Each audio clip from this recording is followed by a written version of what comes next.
All right, Kevin back with you for another episode of the Million Dollar Relationships Podcast. And today I'm here with Ryan Reichert. Ryan, welcome. So awesome to have you on the show today, man. Thank you so much, Kevin. Just greatly appreciate the invitation and so excited to have an amazing conversation together.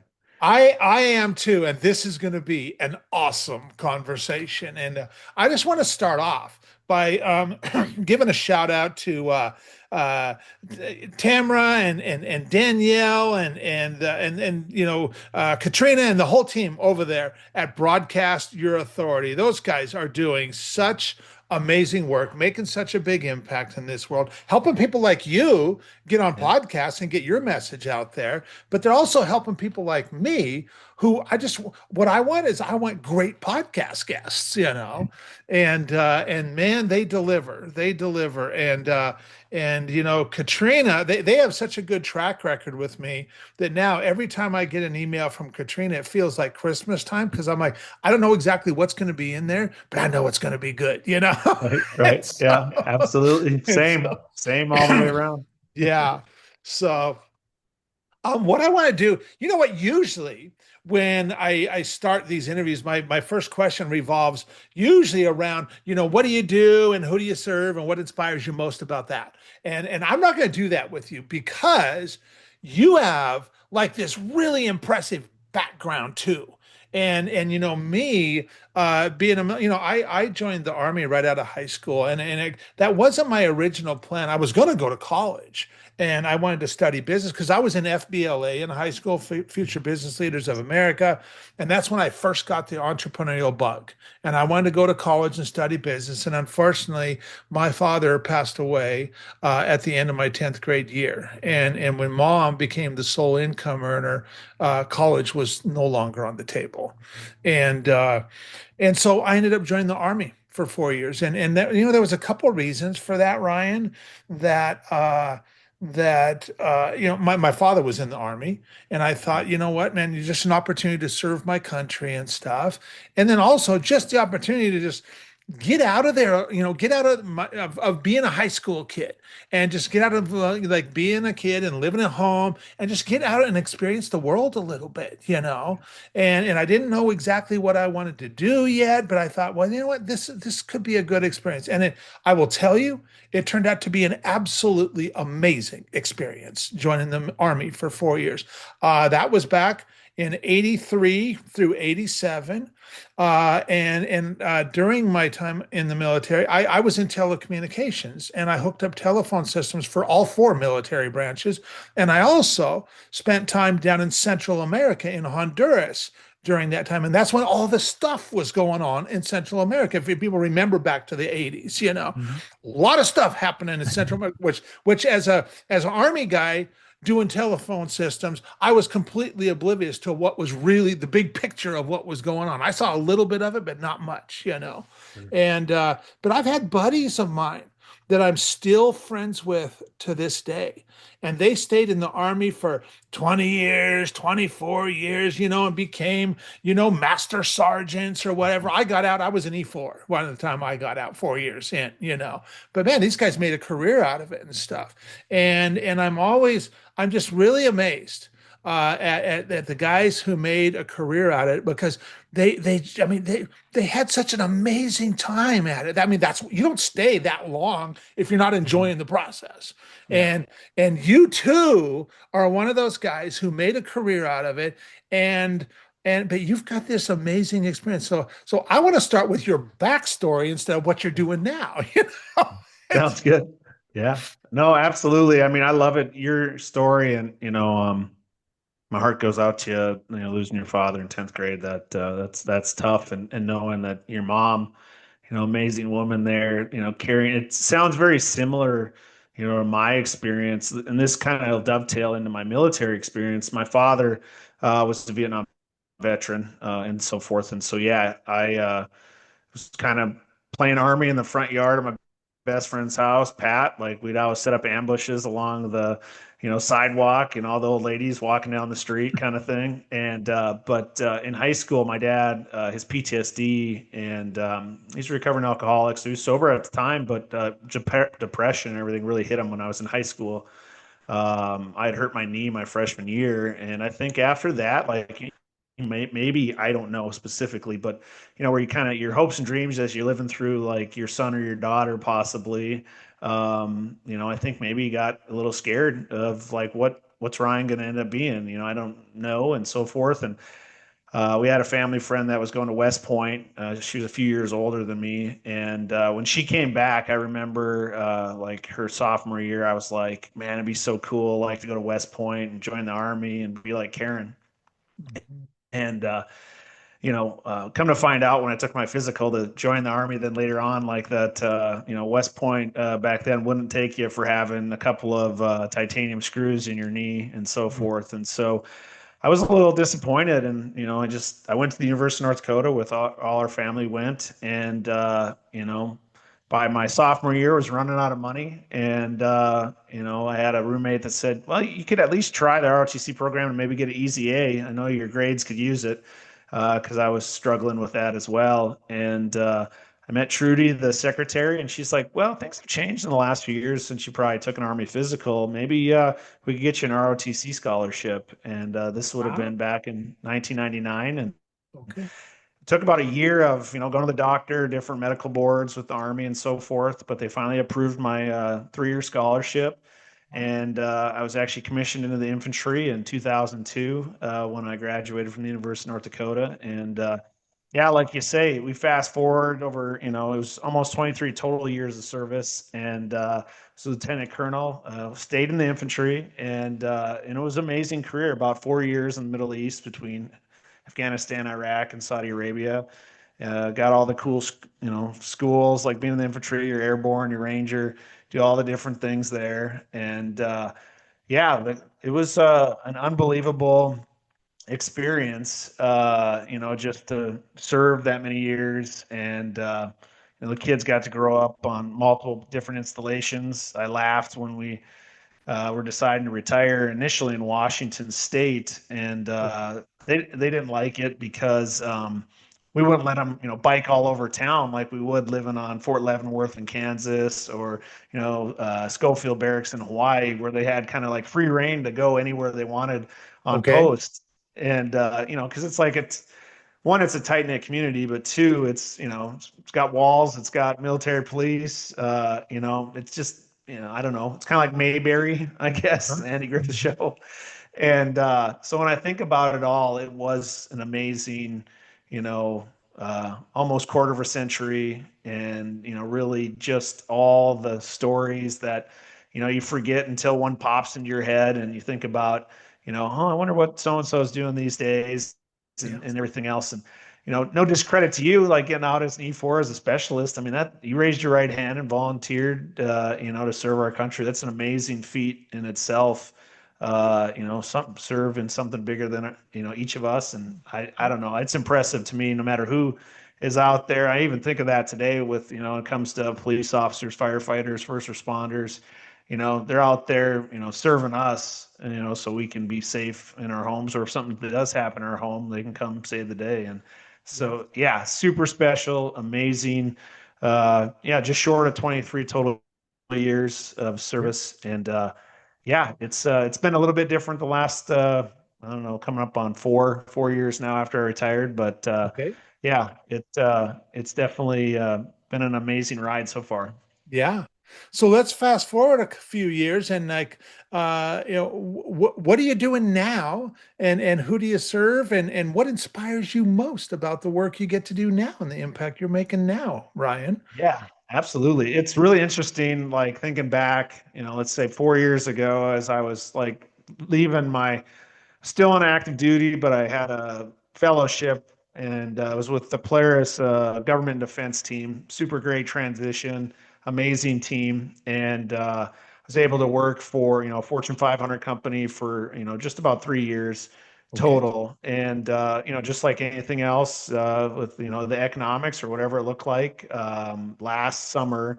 I was laid off from that job, and didn't realize that was the greatest blessing or redirection that would ever happen in my life. And so this last December, so coming up on a year here in a few weeks, we started Our Protector LLC, which now today I call it our Protector Legendary Leadership Companies. Being from North Dakota, our motto is legendary. So, some folks think of Deion Sanders when they think of legendary because I know Mhm. he kind of quotes that. And I'm okay with that. I liked old, you know, Leon Deion Sanders, back in the day when he was with the many football teams and baseball teams over time and space. But yeah, like started writing books, then got into speaking Mhm. and now actually provide coaching services and mentorship throughout, you name it, across the world. It's pretty cool. Just like you and me today can have a conversation, and we're nowhere near each other. And so Yeah. the same works for all the services that I provide. Helping people, write their books. That maybe they've had on the shelf for a number of years, and it's pretty cool to see someone, all it takes is a good coach, a good mentor to, say, hey, 30 minutes a day, and next thing you know, someone's like, hey, I published my first book. Like, only been working with you for a month. It's amazing. Like, it just needed that little bit of kickstart and, someone to kind of hold you accountable. And Yeah. I know that for me in business, I need that. Like, I was never in the sales industry. And so, like, I have a sales coach that helps me, every week, keep on task in the different areas, how to market your business and, those networking and communication streams. So, yeah, it's amazing to see where if you just put a little bit of focus each day and take that step in the right direction, we, just published a third book this year. Last week, it was a partnership with Jack Canfield and 10 Oh, other very authors. cool. Yeah, so it's called The Living Truth. Amazing that, hit bestseller in like 4 days. So Nice. super excited Congratulations. to be a best-selling author today and continue to have, just like we talked about broadcast your authority, like without them you and I wouldn't be talking, and For it's the sure. different pieces of it, and you never know what your network looks like when you go to an event and give someone your business card and they reach back out or vice versa. And yeah, today it's pretty special to see, like I under the brand of our protector development is what you'd see like if you were to go to the website or whatever it looks like. But really proud of a course we developed called the War of Purpose Built to Break. We launched that early in October, and just seeing the impact of helping those not so much rebuild themselves, but understanding that, through the right mantras and daily exercises and actually contracts that you make with yourself, you can end up, really solidifying, where you want to go in life because things happen, knowing that I'm a recovering alcoholic and a prescription drug addict and, God willing, in 8 days, I'll have 2 years of sobriety. And so it's one Oh, where we congratulations. don't know kind of those valleys that we'll end up in life. And through kind of my trials and tribulations, I've worked with a number of different people to help build such a program that is really resilient when it comes to seeing people work on themselves with a little bit of help. Kind of that Yeah. handrail that allows us to stay on the straight and narrow, or really kind of achieve that 10x that you hear so many people talk about these days. I was somebody who struggled for 33 years with alcohol and so forth, and I've probably done more in the last 2 years than I had in the previous 33. Even though I had that amazing military career and everything, when you really focus, on what you're gonna, becoming better, being a better father today than I probably ever was. And it's only just through putting in the work and everything else. And so, yeah, that's what we're up to today. Wow. So you mentioned, I'm just going to ask you a question because I want to make sure I heard I'm picking up on what you're sharing. I want to make sure I'm hearing it correctly. But you mentioned one of the things you do is you help your clients, get books written and stuff. You Mhm. also mentioned, did you say that you wrote 3 books in the last year? Did I hear Mhm. that correctly? Yes, sir. Yeah. So, okay, so here's the thing. I mean, most people, when they think it comes to writing a book, they think that like, wow, this is going to take a really long time, you know, and and they certainly don't think that like, wow, there's a possibility that, like, I mean, it's really possible that somebody can write 3 books in 1 year. How do you even do something like that? And, I mean, so I didn't want to gloss over that because Yeah. that's kind of a big fat hairy deal that you wrote 3 books in 1 year, you know. And Yeah, the humility side, the humble side of me today, I look at it as like I'll say we because well, I always do, just like I co-founded Our Protector LLC. The good Lord,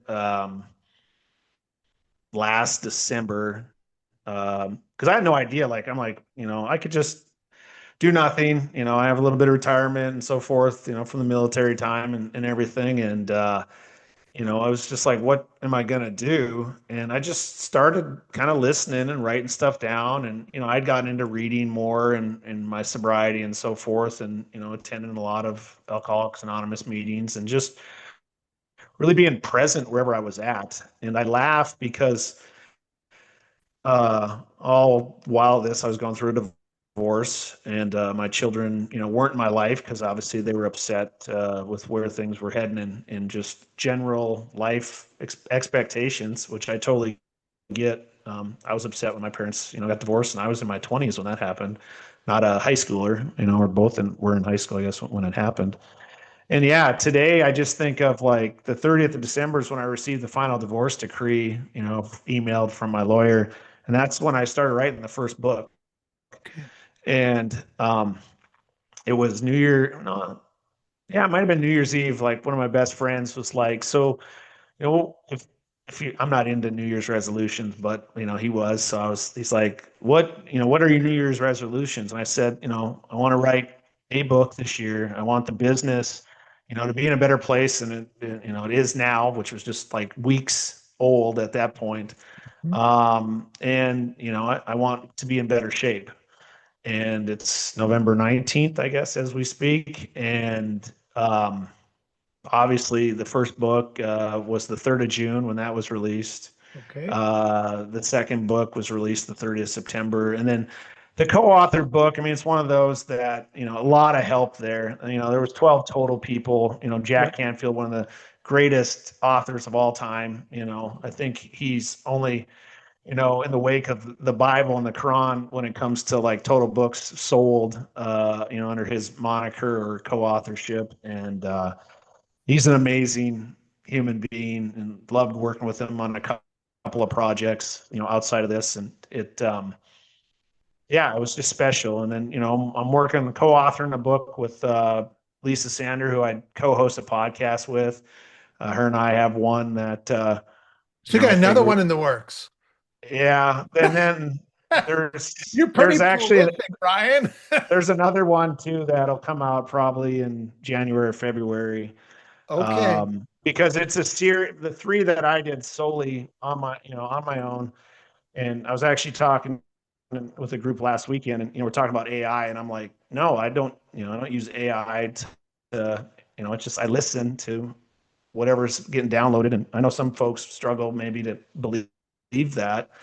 Um, but that's how I finished the first book. I went to a silent retreat with the Jesuits here in De Montreville, here close to Minneapolis, Minnesota, and it's like a 4-day silent retreat. And it was amazing, like just the profound downloads you'd get with just being in silence. You'd have a director, a priest, a Jesuit priest that would like direct certain modules and so forth, but like for the most part, you were in silence for 4 days. And what I think a lot of us don't realize, because I used to never be able to drive in the car without having the radio on, or calling somebody to not be in my own head, kind of the noise. And today I love being on my own or being out in nature and really connecting, because that's where I get the clearest guidance possible when it comes to, is it yeah, writing, starting a new book or coming up with a practice that could help clients. We have like this thought spiral that we're working on, hopefully release in a couple weeks, and it's getting people. I used to just have massive anxiety, and I would just kind of like we doom scroll, or they call it on social media, it's kind of the anxiety or doom thought process, and coming up with a number of different techniques that have helped me through my processes of emotions and those Okay. anxieties that are created with different feelings and interactions. And I know a lot of folks are like, I don't get it. You're an airborne ranger, like, like so on and so forth. Like, what are you afraid of? And it was like, well, I had a massive, financial insecurities kind of thing. Even though I always had money in the bank and all these things, like massive, my self-worth was my net worth kind of thing. And so kind of like we talked about before we hopped on camera or Yeah. recording, where caring, what everybody else thinks, and believing that we had to be just like somebody else as opposed to our own Yeah. selves, and what Yeah. that looked like. And today, I know that I just need to be better than I was yesterday, one That's percent right. better, whatever that looks like. And That's right. I don't have those fears, like the last one that I'm finally finishing conquering is that financial insecurity one, where it's Yeah. just completely realizing that, for me, the good Lord will provide. Um, it will may never look like exactly like we want it to, but it's always so much better. Yeah. And Yeah. so it's really, really special. And my mindset coach or whatever that I learned from Mr. Ben Newman, who's amazing guy. I think's worked out every single day for the last 7 years. And one of his, statements, mantras, quotes, or whatever is, well, how's it go with the gonna brain dump it right when I'm gonna launch it here on us. But you're not seduced by your success. There's no seduction in success. So even though someone would say, it's amazing, Ryan, you've done this, you've done that, and it's like that's all in yesterday. I'm purely focused on today. What impact can I have today? Who can I meet today? I know we've talked before, Kevin, but like it's like I was looking forward to today getting to talk again, and just Mhm. knowing that it's what type of impact can Ryan have today to be, the best for whomever I'm supposed to, Yeah. communicate with, like have a profound, whatever it looks like to help someone versus before it was all about me. Yeah. And now it's just not the case. It's Yeah. just it isn't anymore. And now I know that's what it was all about all along. It just took me a long time to get here. Sometimes you know, sometimes it takes a while for us to get the lessons. And Yeah. so, and I'm guilty just the same. Right. I just want to point this out for anybody, what's really cool about this, the fact that you already released 3 books in 1 year, you got 2 more in the works already and releasing pretty quickly. So we're talking Mhm. 5 in barely a little over a year that you'll release. Right. Anybody listening to that, and like, well, he helps other people write their books, and he's written 5 in just barely over a year. Maybe he could help me just at least get my one done. And Yeah. so, Absolutely. I yeah, mean, yeah. Like we have 6 case studies for like the coursework that we finally launched while we were testing it out and everything. And when you look at the guys that and gal went through it, like it's profound for me to see, because I know a lot of folks tell me like, I can't believe where you're at, like, oh my goodness. And I'm like, I can't believe where these folks are at when I see that, because I can't see myself, right? Like yeah, I can understand that I'm putting the work in and so forth, and sure there's stuff out there that this happened, this happened, this happened. But when I see others, that's to me where the real connection comes, and understanding, like I had mentors throughout my military career. That was very easy, because it was just like you got a peer that you want to emulate. Okay, cool. You got a boss or someone's boss that you want to emulate. Fantastic. But like when I retired, I was out there all alone and afraid, as opposed to, I was all alone and unafraid before. And to realize how impactful it is to have a mentor or a coach in your life, and to have multiple, like if you have some deficiencies in certain areas. I think back, and this is where I laugh because I believe the good Lord has such an amazing sense of humor. In third grade, I was on the verge of, being held back because I couldn't Yeah. read. And everyone was like, "Oh, you're an amazing reader, Ryan, at such a young age. I mean, you were probably the youngest kid ever." Like, and I was like, if it had pictures, I could tell amazing stories. And that's what I did forever and ever, is just tell stories. And the funny thing about it is my mother was a reading teacher. And so, like, I'm failing reading. My mother's a reading teacher. Fast forward, 35 years, and now it's like you write books, you just all these things, and that dynamic. So I guess what I'm going with here is, like, if you struggle in a certain area, I know the first thing people say is, well, it costs money to have a coach, and absolutely does, but it's an investment, because think of one thing you want in your life. What would you invest in? It's like, I want a college degree so I can have this job or whatever. Or I want this certification so I can have, like, this promotion. Like, you're investing in yourself to become, whatever you want. But you're not really going to be able to do it yourself, because there's this whole thing of asking for help. And that's what you're doing. You're just asking for help. Yes, it happens to come, a lot of time with a little bit of in financial investment, obviously a timely investment, but you can happen very, very rapidly with someone who's done it before. Know who to talk to specifically when it comes to getting things done, and then if you come into a I'm a stuck moment, or you come into some type of barrier, the biggest thing is just because you haven't been through it yet, and that's where anxiety and fear creep in. Yeah. And so, just like for us, you and I talking about different things and connections that we make with building networks and so forth, it's just because you've done it before me, and so I don't know who to ask, and Yeah. that's the amazing thing. Is just like, for me today, I can tell you specifically when it comes to, even if it's producing a pamphlet that you want, like, in your organization, and how to have it, published in such a way that it looks very professional, and so on and so forth. I just think all the ways. Or you want to build a course, like, who are the people to go to have that done? Like podcasts, just like we said, broadcast your authority, unbelievable. Like, if you want to just be like me being on someone else's show, or you want to actually produce your own podcast, it's just, that's connecting the dots in everything we do, and that's what life's all about, is just That's connecting right. the dots. That's Yeah. right. Yeah. Yeah, it is. As entrepreneurs, our most valuable asset is the relationships that we have with people, and everything else stems from that. And we can always find help to do whatever we might possibly need to do. And that help always comes from a who, not a how. Well, most people default to how do I do this? No, it's who do I talk to that can help me with this? It's always a who. And Yeah.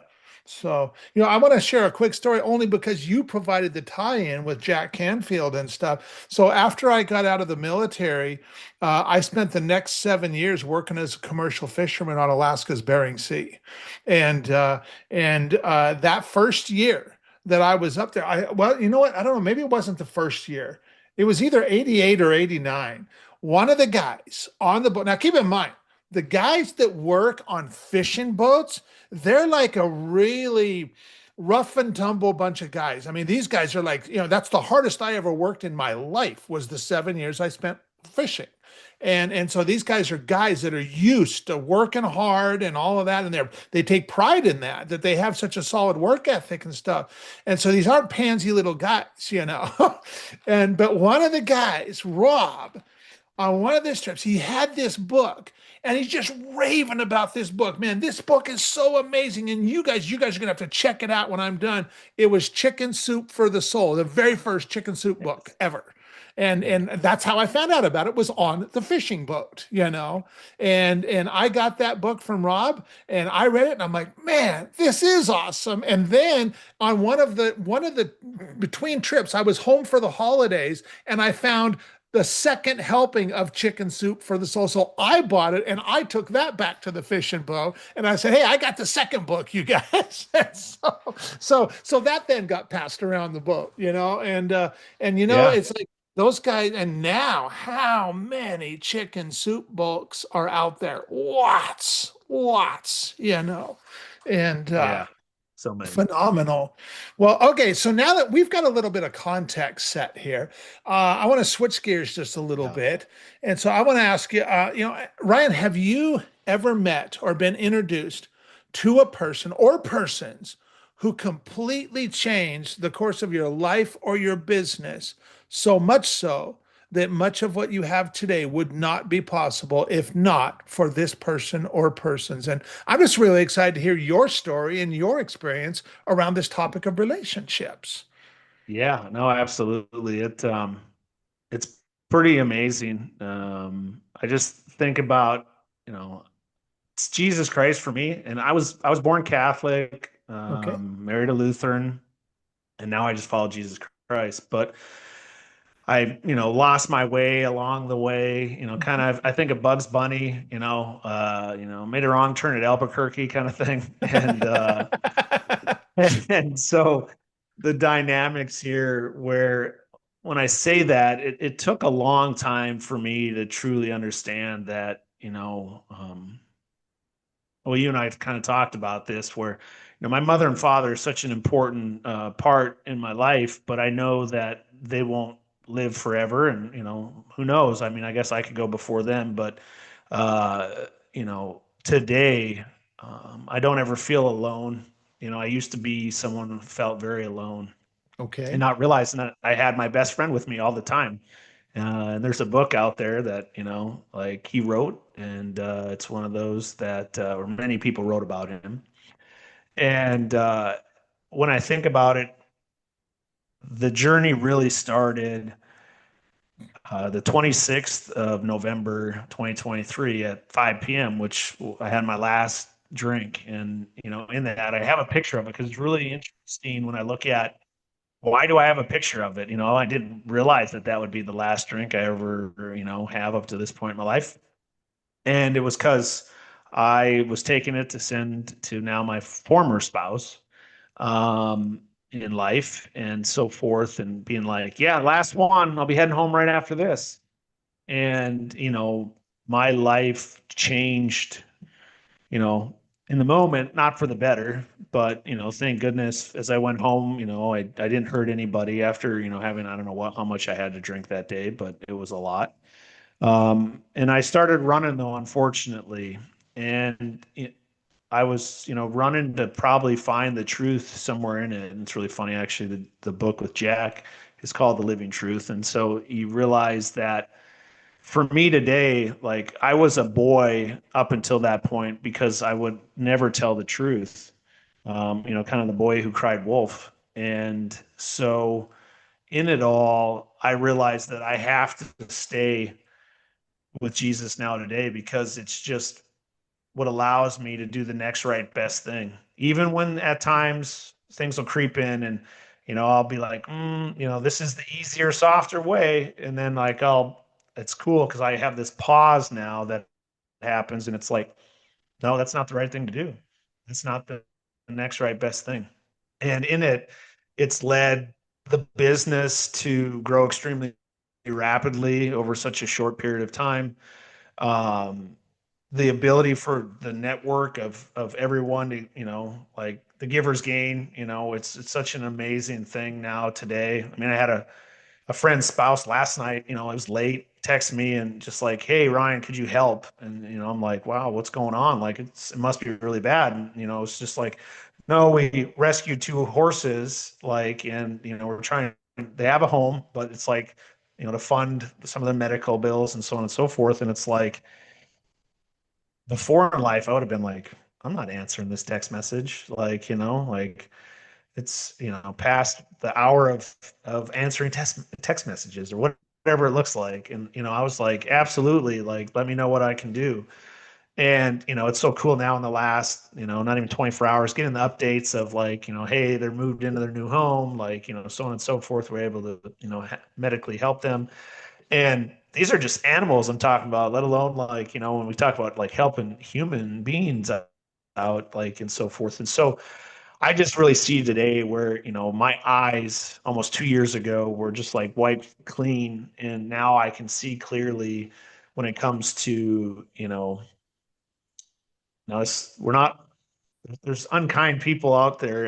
Not everyone's kind and so forth. So there's something to that extreme as well, though, that at times, like I can find myself, am I naive to my transformation over such a short period of time and knowing that, no, I think we can all like continue to like you and me have the connection, our kindness grows. Like we leave, I'll go to a church here in an hour and start teaching seventh grade boys that then it'll have an impact like when they go home to their parents or whatever.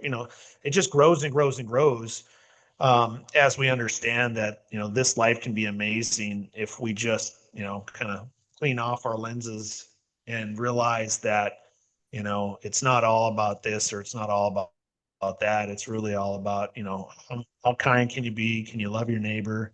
And, this isn't for your neighbor next door or your neighbor across the street. This is every person that you come across and, Yeah. make sure you know, the third book or whatever, there's 6 steps to transform your life. And it's you smile, say please, you say thank you, you say excuse me, you say I'm sorry, and you repeat that just all day long every day, and the world transforms around you while you transform yourself, and so on and so forth. And it's just that ritual of, thinking about like when someone holds the door open for you, like I'm like, holy cow, thank you, like that's amazing.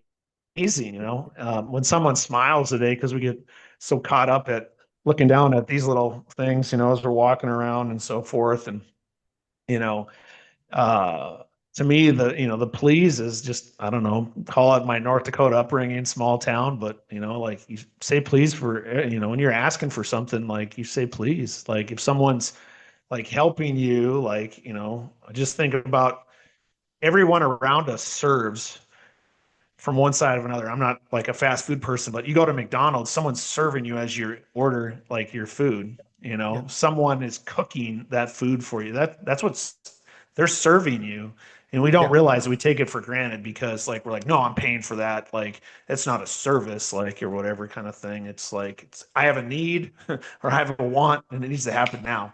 Hmm. And yeah, that's not the case. Yeah. That's we Yeah. just need to take a step back, and we're all mature, people, like not to allow our immediate wants to get in the way of still being kind, being loving, and really having that impact when it comes to helping others. Like, and it goes for everything we do. Yeah.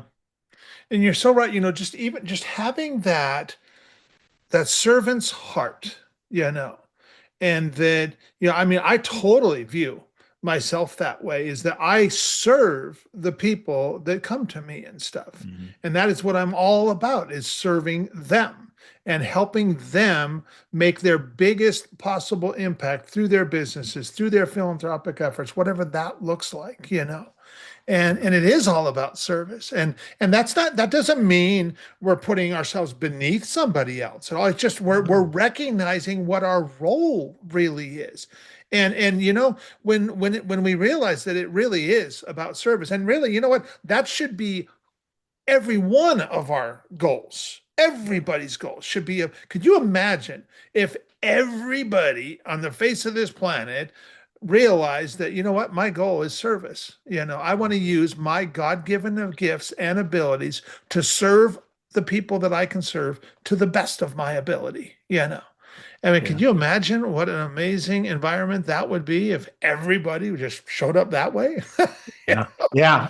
And it's one of those things. I get it. Like we all have days, right? Like we're like, Yeah. I don't feel like showing up, like giving 110%. I guilty of it too. I mean, I know yesterday, like got back from traveling, and I was like, man, I'm like kickstarting the car here kind of thing. Like, getting up, getting going, getting to the gym, like doing all the things that are part of like my daily rituals.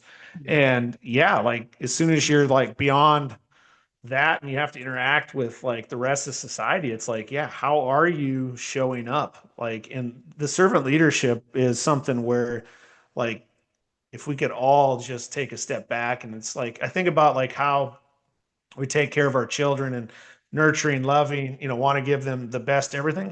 Like we should be able to extend that beyond our family, like, kind of thing into the world. It's not like this protective bubble that like, we're only a certain way with our own children and so on and so forth. Yeah. Yeah. It's part of like how I look at it. Like we're all children of God for me. And so therefore it's like you should treat everyone the same way you treat your own children. And it's amazing like how your life will change when you can take on that type of perspective. Yeah. Absolutely. Absolutely. So, what, so for anybody that might be listening to this right now and thinking to themselves, man, you know what? I've been thinking about writing a book for a while now. And man, for as long as I've been putting it off, maybe this thing could have maybe been done by now. and Easily. and so and they're like, man, Kev, I'm listening to you and Ryan talk, and I'm listening to Ryan talk about how 3 books in 1 year, two more on the way, and man, maybe he can just help me. And man, I really like who he is. I love how he shows up and stuff. And for anybody that's thinking along those lines, any websites, any resources we can share in case they might want to follow up with you and talk with you more? Yeah. Yeah, absolutely.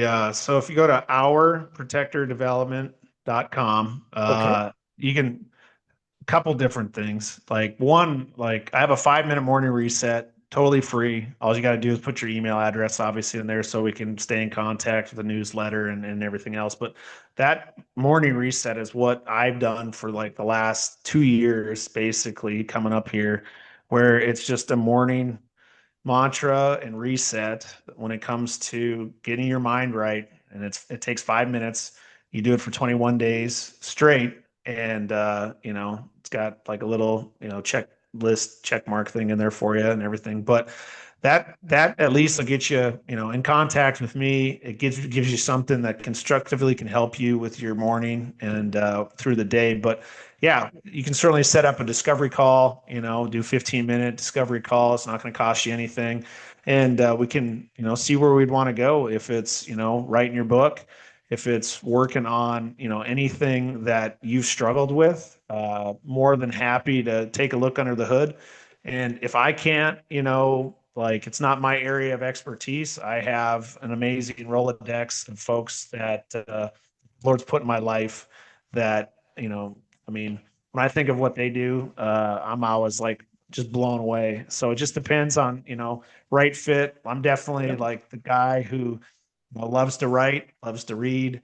So if you got, a manuscript out there and you're like, I'm scared, what are people going to think about me? Well, hey, I'll send it to me. I'll give you honest feedback, but at the same time, like if you put something together, that's an amazing feat in itself. So like at least allow somebody else to read it, Yeah. and don't be afraid of that. And then, like I said, yeah, you can get a hold of me any which way.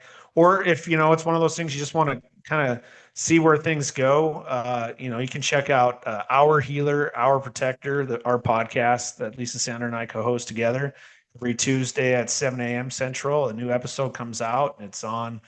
I'm not even great at all the Spotify, Deezer, Apple Podcasts, Amazon Music. I don't, all the different things. And it's also on YouTube if you like to watch. And we do it like old school sitcom, 22-minute episode, so you don't have to worry about the 8 minutes of commercial that crank you out to 30 minutes. It's just one of those where right around 22 minutes and Mhm.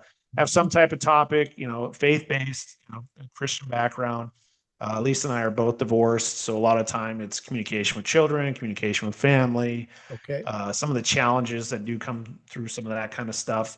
But we also, I listen to podcasts or, read lots of different things. So sometimes we just have like, things that distract us. So, learned an interesting, fun fact here in 10 seconds or less.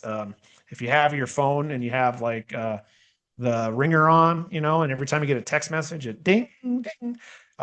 New study shows it takes you 23 minutes to get your mind back in the focus it had before that notification. And so Interesting. that Wow. was one I was like shut them all off. Like Yeah. I need to stay focused. Yeah. So, Yeah. but yeah, no, absolutely. So anybody that wants to make contact in the world, it's ourprotectordevelopment.com and Ryan T. Reichert on, I think, any of the social medias. And it might pop up because I'm not a technical wizard, Army RT 1978 at some of the whatevers. But I think if you type in Ryan T. Reichert, it pops up at least and you can find Okay. me. So, yeah. Awesome. Awesome. Well, I want to thank you so much for taking the time to have this conversation today, Ryan. I really appreciate it. I really appreciate you, and I'm excited to get this out there and share it with folks. So thank you so much. Well, thank you, Kevin. I mean, it wouldn't happen if you didn't have the platform. So, no, truly thank you. You bet. You bet.